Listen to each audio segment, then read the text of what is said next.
basketball in his hands.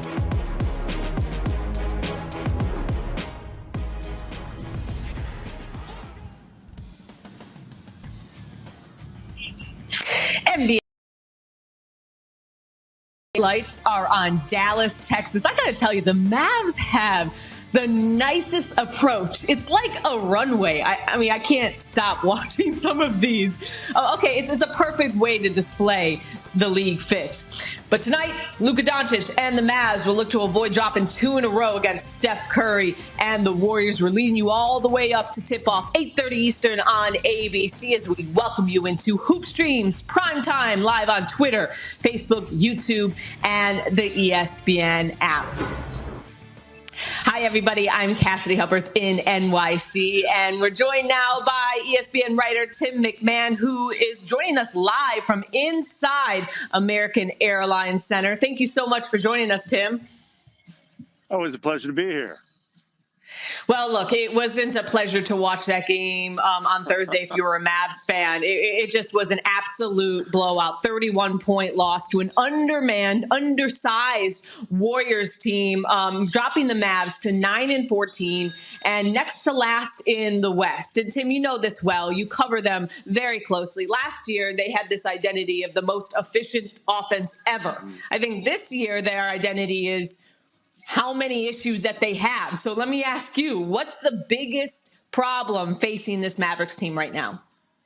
If you want to be generous, you can say the biggest problem is that half of their rotation missed about half the season so far due to COVID, and that's prevented them from getting any kind of rhythm. But look, this is a team that has gone to mediocre from historically elite offensively. That's obviously a huge concern. And then they were expecting to make a significant jump defensively. That's the whole thing about bringing in Josh Richardson, having traded Steph Curry to get him. And it just has not happened. And, you know, there have been nights, such as a couple nights ago against the Warriors, that this team has been absolutely dreadful defensively. When you're the worst three-point shooting team in the league, you finally shoot the lights out from three-point range, and you still get blown out on your home court. We could talk for a while about the issues that this team has. Yeah, I mean, that defense really was just non-existent in that game. We now welcome in our guy, Richard Jefferson, who's joining us from California. And RJ, oh, hi, welcome to the show. You heard Tim talk about, you know, the issues that he's seen around this Mavs team. Rick Carlisle, he referred to the Mavs defense and lack thereof as a disposition problem. What do you take away from what's going on with these Mavericks?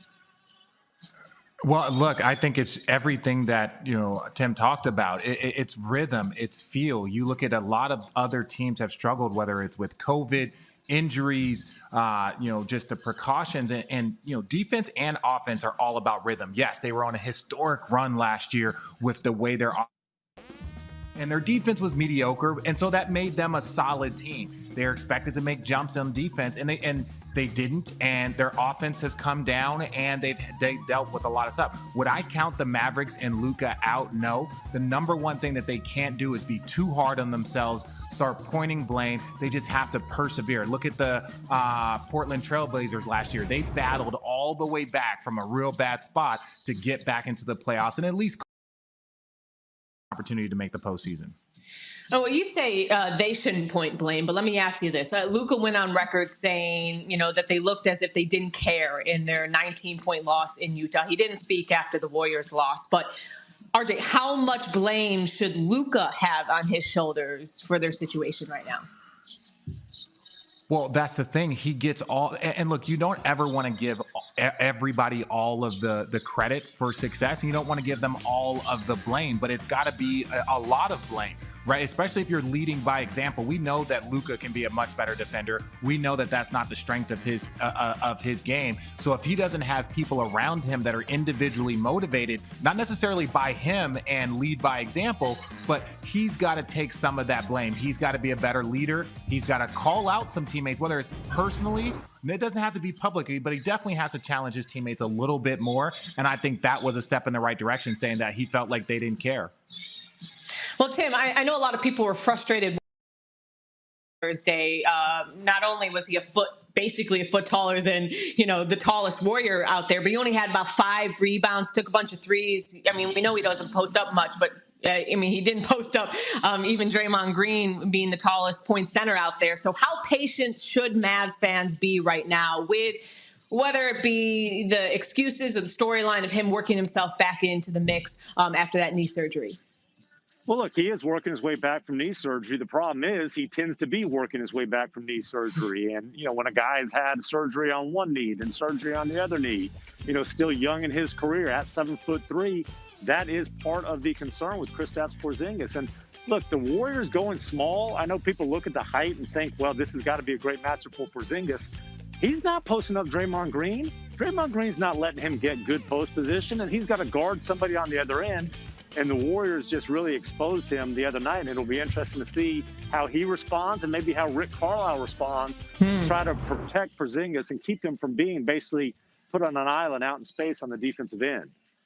Yeah, I mean, Tim, a unique part of this season is having these back-to-back, right after each other games where it feels like a playoff series. A big spotlight's going to be on Rick Carlisle and seeing what type of adjustments they're going to make, especially against that small ball lineup. I don't know. We'll see if Kelly Oubre has another career night tonight, and we'll get more into the Warriors later in the show with Rachel Nichols and Nick Friedell. But Tim, thank you so much for joining us tonight, and enjoy the game. Thanks for having me. All right, as I said, we'll get more into the Warriors later. Nick will also give us the latest on the injury situation. As we saw on Thursday, the Warriors didn't have anyone, over 6'7". We see Luka Doncic warming up right now. We're about 20 minutes away from things kicking off on ABC at 8:30 Eastern. And we should see Steph Curry and Luka Doncic, as I said, out there tonight in a matchup of what appears to be the starting backcourt for the West in the All-Star game based on the first All-Star voting returns. Here's a look at the latest fan voting in the Western Conference with LeBron James and Steph racking up the most fan votes so far. Interesting, given some of the headlines LeBron has made lately in the wake of the report Woj had earlier this week that the NBA will have a finalized agreement by next week for an All-Star game to take place on March 7th in Atlanta. Here's some of the reaction from across the league to the idea of having an All-Star game.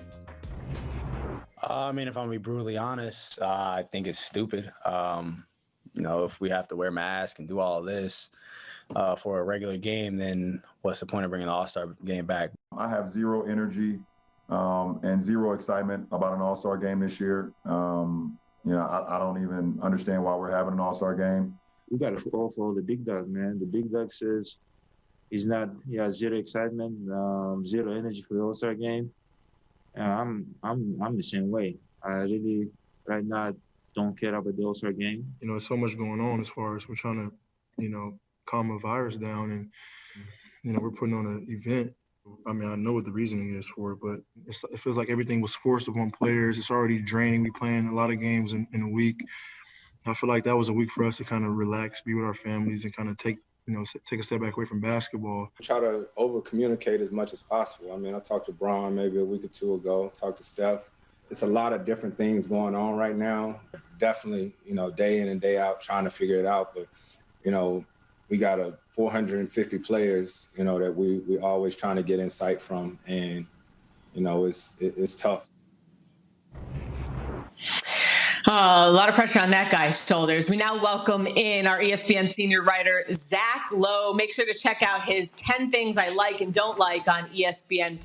And we know for sure that something LeBron doesn't like is having an All-Star game this year. And he's not the only one, as we just heard. Zach, your thoughts. Should the NBA have an All-Star game? Well, as James Harden says, we all know the primary reason why they're trying to have an All-Star game, which is the money that the game and the weekend generates for the league, for its broadcast partners, for everybody. But look, if they don't have to go, and if they don't want to go, then there is no All-Star. So the players have the power to make this decision for the league. Should they, shouldn't they? That's really an individual decision, right? I think the league would say evidence suggests some of these players might be at greater risk if they don't come to All-Star than if they do, the way that we're going to test them and protect them and put them in a little mini bubble. But some players might say, look, I'm only going to be with my family. I'm only going to be in my house. I don't want to go. And if enough players don't want to go, if LeBron and Giannis and these guys don't want to go, then there is no All-Star. The decision is made. Well, RJ, look, it's not like it's an all-star weekend. It's going to be one day. They would fly in on Saturday, play the game Sunday, fly out. It's as if they would play a road game. You got a face on right now. Explain it. Pulled off the court, yes. Right? Pulled off the court and just told because of contact tracing. Now, look, I was never fortunate enough to be an all-star, but I will tell you from being around guys that have been in an all-star game 13, 14 times, as much as they say that this is for the fans and the fans want this, understand, if you want your team to win a championship, if you want your your favorite team to go far in the postseason, having the best players getting a week of rest, you're talking about a shortened offseason. You're talking about a bubble play. You're talking about all the contact tracing that goes on. What happens if there is some sort of outbreak? That is an NBA disaster. If they bring all of the best players in the league together and there's some sort of contact tracing problem, and now all of the best players in the league have to now quarantine for 2 weeks, think about that type of disaster for one simple event. Should they do it? No, I personally don't think that the NBA should do an all-star game. You're doing so much to protect these players. You are taking away unnecessary risk.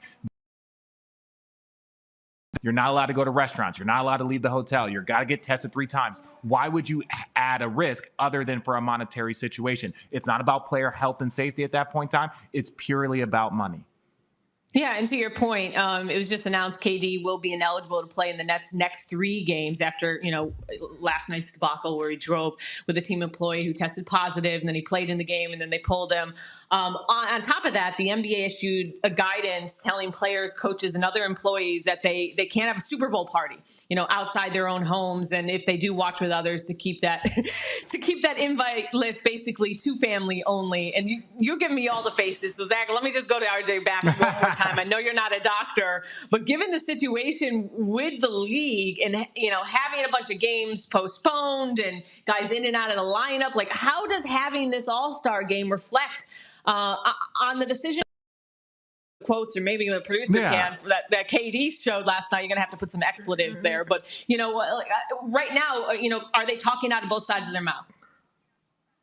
Well, look, the NBA has done as good of a job as any sports league in history of listening to their players, understanding the concerns of the players. But they also have done a very good job of, hey, if you guys don't want to do a bubble, then these are going to be the monetary ramifications of not doing a bubble. My thing is this. It's all about unnecessary risk. If Kevin Durant, if LeBron James, if all of these people have some sort of contact tracing, if they have some sort of contact tracing that eliminates them for 3, 4 games, 5 games, a week, 10 days, that's going to greatly impact. Imagine if Luka goes to an all-star game and he gets COVID or he's around somebody, and now the Mavericks, instead of having an opportunity and a chance to fight back, they're going to miss their best player for 10 days or 2 weeks. That's next to impossible to overcome at this point in time for them. So I just think the risk is unnecessary. I mean, Zach, your thoughts? Not only the risk, well, not only the risk, but what James Harden said, this has been a trying season for everybody. This gap in the calendar earmarked for, I want to rest. I want to be with my family. I want to sit on the couch. I want to do my workouts and then sit on the couch. And now I have to go to Atlanta and play in a game that's an exhibition. There's not even going to be really fans or any juice to it. It's the mental and physical break you can take in what has been a trying season for everyone. I mean, look, the Super Bowl thing, it does look silly. So does the pregame. You can't shake hands. You can't hug. We've seen people pulled apart pregame, and yet we're having All-Star. There is a certain silliness to how that looks. I understand the NBA is trying to put out whatever fires it can, no Super Bowl parties, no handshakes and all that. But it's a hard balance to strike. But yeah, All-Star is looking pretty rickety. It is. I mean, we'll see. To your point, All-Star has typically been mandatory for players, but games during this pandemic have included opt-out clauses, as Woj reported. So we'll see if it's, how many players decide to opt out, and if maybe it becomes like a Rising Stars challenge. And I think people will still watch that, if that's the product they put out there. But we will see. Thank you so much, Zach, for joining us on Hoop Streams. Make sure to check out the Lowe Post anywhere you listen to podcasts. Appreciate you for coming on. Thanks, Cass. All right, for a team like the Warriors, who didn't go to the bubble, they may have less of an issue of going to All-Star, or maybe they want to just stay back in San Francisco and continue to build their identity as a team. And that identity is something Draymond discussed with our Rachel Nichols earlier this week. Now that we're more than a quarter of the way through, who is this Warriors team to you? This Warriors team still doesn't have an identity. We've kind of seen glimpses of who this team can be. We've shown at times where, we can move the ball and get great shots on offense, and the offense looked great. I think we've saw the offense look like an elementary school was playing. Same goes for defense. I think we've shown some glimpses of who we can be, but this team does not have an identity yet. Over here, James. James, over here.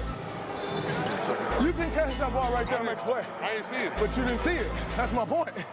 Always see the ball. You've also become a real mentor to James Wiseman, and of course he's out right now with the sprained wrist, but he's the number 2 overall pick. His development is really important to the organization, and you haven't just been there, you have been vocal Draymond being there. The only thing I'll ever get upset about is if he isn't aggressive enough.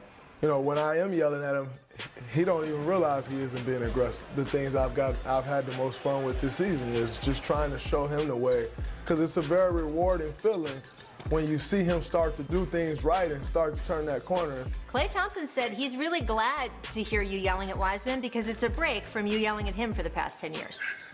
The reality is, I don't think people realize it. For years, Klay and I, we were the young guys on the team. And so the only guy I really could yell at was Klay. No one else would listen to me. Everybody else was way older than us. So that was the only guy I could yell at. There's a few more guys I can yell at now, and now Klay's the old guy. Can't yell at him anymore. We now welcome in the one and only Rachel Nichols, who's working the sidelines or concourse or seats, whatever we call it these days. Right, whatever. Right. Ahead of the game tonight, 8:30 Eastern, Warriors and Mavericks on ABC. And Rachel, we just saw part of your conversation with Draymond Green, which you can see the entire interview on our ESPN YouTube page right now. But, what was your biggest takeaway on how he's approaching this season with this team? Well, we know that one of Draymond's biggest values is his confidence, and not just on the court that he thinks he can play with guys twice his size, but the idea that he knows how to play the way this Warriors team needs him to play, and especially this year where they are a team in transition. There has been so much external conversation about his numbers or how he's doing X or Y. He has complete confidence in what he does need to do to be good for this team, and we saw a great example of that Thursday night when the Warriors played their first game against the Mavericks. He had 15 assists. He was point center Draymond. We've seen him earlier this season yakking up with James Wiseman, right? Giving him a lot of direction and instruction. He knows what he needs to do for this team and has the confidence it's the right thing no matter what anyone else is saying. Yeah.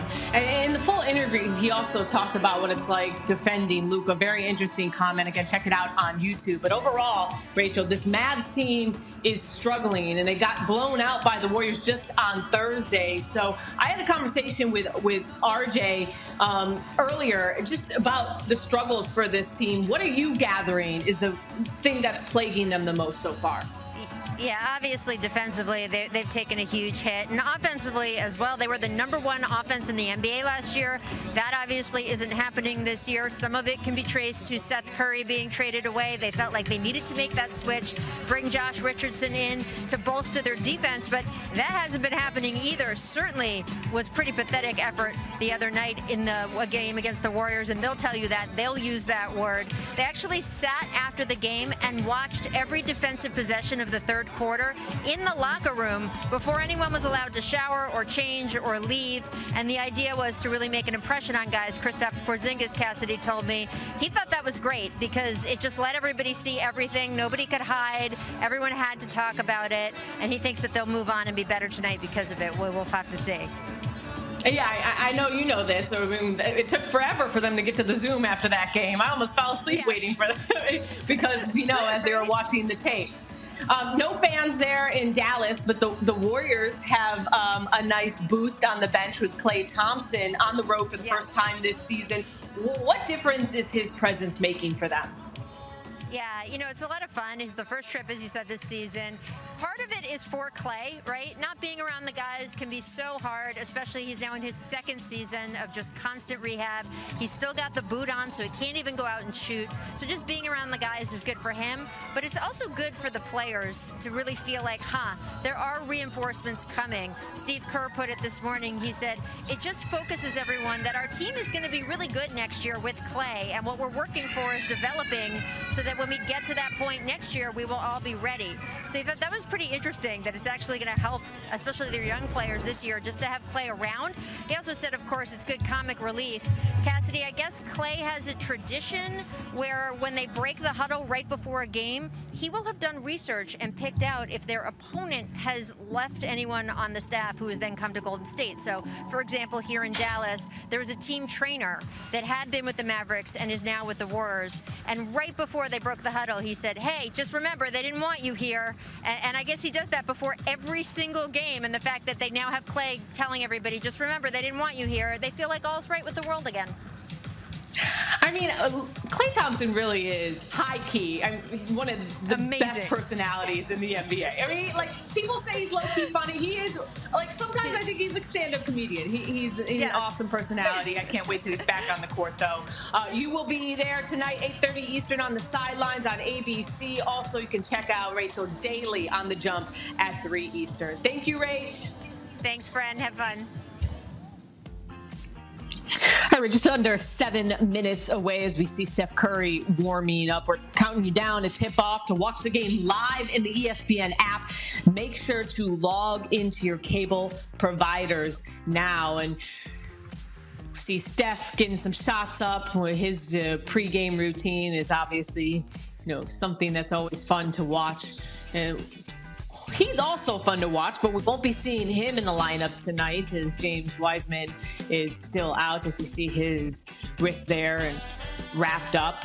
Let's get a little bit more information actually on the Warriors injury situation as we bring in Nick Friedell, who covers Golden State closely. Also, RJ's back with us. And as I mentioned, Thursday, the Warriors were without anyone bigger than 6'7". What's the latest on their center situation tonight? Cass, nothing's changed. Right now, they're still without Eric Paschall. He's got a knee injury. James Wiseman remains out. Kevon Looney remains out. This team, in order to succeed like they did on Thursday, they're going to have to race up and down the floor. Steve Kerr has praised Juan Toscano-Anderson a lot recently. He's a two-way player. He has played a big role for them at times off the bench.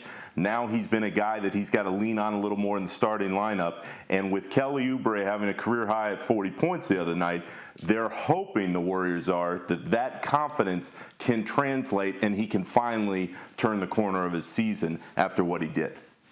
Yeah, I mean, Nick has a great article on ESPN.com right now talking about Kelly Oubre's career night and the Warriors' small ball against this Mavs team. RJ, is Oubre the key to the Warriors' success for this season? I wouldn't say he's key. He's very, very important. One thing that you have to understand is that Kelly Oubre is a slasher that can shoot. My biggest frustration when all this conversation was about Kelly shooting, like Kelly can be a great defender and he is, an amazing slasher, getting to the rim, getting to the free throw line, just causing havoc with deflections. A lot of times when you're struggling, you tend to focus on that. Focus on what you do extremely well versus what you can't do. And so I'm glad that he was able to knock down these threes, but don't come out and try and shoot another 8-9 threes just to prove to people that you can shoot. Continue doing the things that you do extremely well. Then you will have more of a consistent impact on this Warriors team. Yeah, he was 7 of 10 from 3. He had just 34 points in his last 3 games. Nick, in watching every single Warriors game this year, I mean, what can you tell us about the trajectory of Kelly Oubre and what got us to, last game on Thursday? Cass, he's just pressing. And RJ's on it. When you watch him through the years in Phoenix and Washington, this was a guy who slashed to the rim. This was a guy who played solid defense. This was never a guy you counted on to hit from 3. And it just doesn't seem like he fits in the Warriors system the way they've wanted him to. But I'd say this, when you watch this Warriors group, Oubre and Draymond are the litmus test. When they play well, the Warriors are probably going to win. When they don't, It ain't going to happen. So if you want to see the Warriors, if you're a Warriors fan, race out and get to where they think they want to go, those two guys set the tone, because you know what you're getting from Steph every night. Andrew Wiggins has been more consistent defensively than he was in Minnesota, and you know he can fall out of bed and drop 20 points. So it's on Oubre and Draymond to set the tone. When they do, the Warriors have success. I mean, RJ, Nick just said something interesting there. He said, you know what you're going to get from Steph every night. But Steph has been playing out of his mind. Are we underappreciating what we're seeing out of Steph Curry so far this season? I wouldn't say underappreciating, because this is what, we missed all last year. We know that Steph is a first-team All-NBA when he's playing well. Steph's still in the prime of his career. Yes, he had MVP seasons early, winning championships, going to the finals, but Steph is still in his prime. He's still in his very early 30s. We know what he can do. But let's go back to the earlier Warrior teams. Andre Iguodala, huge important piece to the Warriors' success. Wasn't a great three-point shooter, but could knock down shots. Sean Livingston wasn't a great three-point shooter, but was so important to what they did. They did so many things well. So, for Kelly Oubre, like he said, he is pressing. Kelly, do what you do well, and you'll start to fit in. Just because the Golden State Warriors are known for threes and you feel like you're replacing Klay, you don't have to be that guy. You have to be the best version of yourself. Defend, get to the rim, get to the free throw line, and then that will make your jumper open up. I'm sorry. I just, as you were talking, Steph Curry was just knocking down. I don't even know. It was at like 6 or 7. I think we came in late from the logo. That's my point. We just we take him for granted, Nick. What can you tell us about what you're seeing from Steph Curry this season? I just think my personal stance is that he's underappreciated. I mean, they're 8th in the West. If they continue to creep up and get performances from Oubre and Wiggins, and they start making their way up. I know LeBron pretty much has it in hand, but he could be in the MVP conversation if they can continue to climb up the West. Yes, he absolutely could. I don't see the Warriors being good enough wins-wise to really generate that interest in Steph's candidacy this season. But the most important quote of the week from the Warriors was Steph Curry saying he feels like he's in the middle of his prime. And he feels like his body is such, having missed the last year because of that hand injury, that he feels like he gained a year back after all those long playoff pushes. So Steph's in a great frame of mind. He's been healthy. He's playing a lot of minutes. He feels great about his game. That is a fantastic sign for a Warriors group that is going to have a lot of pressure on Klay Thompson to come in next season and produce the same kind of way. If you get Steph playing at MVP level, you get Klay back, and you get motivated Draymond to go with what we've seen from Andrew Wiggins, Wiseman, and that Minnesota pick potentially next year, that's a hell of a core to potentially go back into title contention in the West next year. Well, Nick, we had Tim MacMahon on earlier, and he talked a lot of pressure right now is on Rick Carlisle to see what kind of adjustments he's going to make. As we know, it's going to be another small ball lineup for the Warriors. What's your prediction for tonight, Nick? Cass, if the Dallas defense is that bad again, the Warriors could win by 30. I mean, Dallas's defense was atrocious. I don't know what the hell Carlisle is going to be able to say that's going to motivate them aside from playing that tape, as you mentioned earlier, because that was embarrassing. So the Warriors came into this trip thinking, on paper it doesn't look good. We don't have any big men. But this ties into exactly how they want to play. This frees up Oubre to do what he does best, to get Steph going. You get a little bit more from Wiggins. I'm telling you right now, the Warriors absolutely believe they're going to leave Dallas 2-0 on this trip for a couple more in San Antonio the next few days. RJ, your thoughts? No, I agree. It's like, now, but understand this, if Kelly Oubre has his normal game, but it's always funny when players like Kelly Oubre get right, when they go and have a 40-point game. A lot of times it's against a team that is struggling. For him to go out and go 40 against the Clippers or the Lakers, you weren't going to see that because of the high-level defense that both teams play. So, hopefully Kelly Oubre can build on what he did. Hopefully the Warriors can continue building on this. But as far as the Dallas Mavericks, They understand. They have one of the great talents in Luka. They have plenty of talent around them. They are underachieving. Let's throw all the excuses out, because at the end of the day, every team is dealing with similar things. So it's a matter of them stepping up and having a little bit more individual pride. With individual pride comes team pride, and that's what they need a little bit right now. While we're predicting things quickly, RJ, Super Bowl, what's going down? Oh, I gotta say Tom Brady, just because Gronk is a Wildcat, so bear down Gronk. So that's really my only connection to the Super Bowl. But I think this is one of the rare Super Bowls where it's a win-win for sports fans. Both stories are great. Yeah. I'm sorry, Nick. Hey, Cass, you're talking to a lifelong Bucks fan. I was going to the games in the old sombrero watching Vinny Testaverde and Craig Erickson. So let's go Bucks. Make it happen at home. So, look, the NBA is forbidding Super Bowl parties for its players, but you got a Super Bowl party going on at your house? Party of one? They're not preventing it for riders, Cass. I'm going to find a way to fire the cannons out here in San Francisco. My prediction is that I went to Trader Joe's. I stocked up on a bunch of appetizers. I'm gonna eat a lot. That's all I know. Thanks for joining us on Hoop Streams. Log into your TV providers now to watch the game live on the ESPN app. We'll be back next Saturday for Nets Warriors. Thanks for watching.